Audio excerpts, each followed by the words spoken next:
IPS officers ഉണ്ടാകുമെന്ന് ഉറപ്പാക്കി LDF government.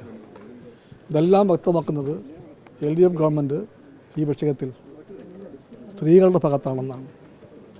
ഈ ഗവൺമെൻറ് ഇരകളുടെ കൂടെയാണ് ആയിരിക്കുമെന്ന് ഉറപ്പുണ്ട് കമ്മ്യൂണിസ്റ്റ് പാർട്ടിക്ക്.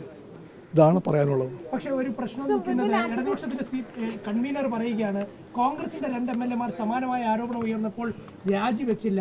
അപ്പോൾ അതുകൊണ്ട് ഇക്കാര്യത്തിലും അതേ സമീപനം അതാണ് സ്വീകരിക്കേണ്ടത്. നിങ്ങളറിയില്ല അതൊന്നും.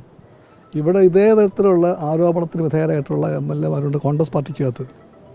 അതുകൊണ്ട് ആരോപണം എന്ന് പറഞ്ഞത് മാത്രമല്ല വിഷയം. കാത്തിരിക്കാം. Don't be in A hurry. Don't be in a hurry. That there will be protests across Kerala.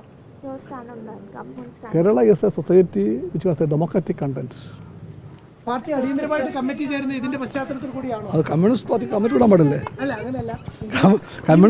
Communist പാർട്ടിയെ പോലത്തെ പാർട്ടി ഗൗരവമുള്ള കാര്യങ്ങളിൽ കമ്മിറ്റി കൂടി ആലോചിക്കും. അതാണ് കമ്മ്യൂണിസ്റ്റ് പാർട്ടി.